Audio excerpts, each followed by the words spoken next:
Isaac Newton calculated the motion of the planets. He basically invented calculus.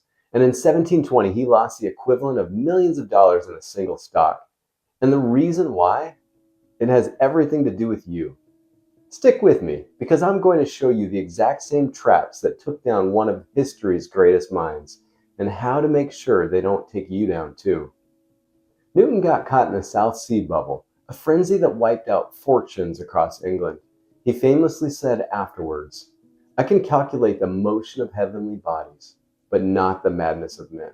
And honestly, that might be the most important investing lesson ever spoken. Here's what nobody talks about. Smart people aren't just at risk for these traps, they're actually more vulnerable than most. I'm going to break down exactly why, starting with the one that I see the most often. The first trap is overconfidence. And here's the irony. This one doesn't hit the reckless investor, it hits you.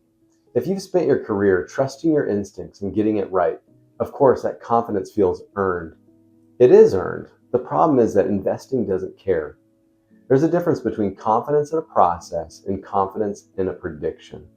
Predictions, headlines, instincts, recent wins. That's where overconfidence hides.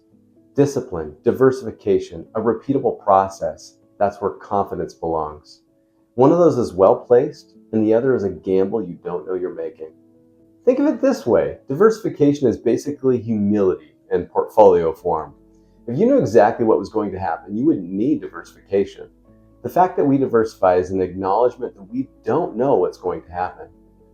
Overconfidence shows up as position sizing that's too aggressive, chasing whatever worked last year, trading too often, and ignoring downside risk. Drop a comment.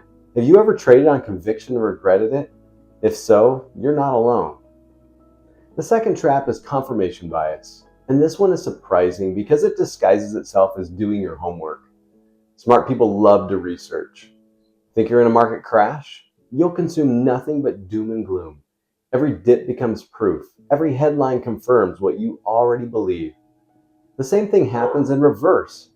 Pick a stock you love and suddenly every article about it reads like a green light. And with AI, this has gotten dramatically worse. You can now generate a 10-page research report on any investment thesis in minutes.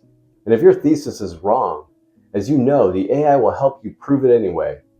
Having information is not the same as having wisdom.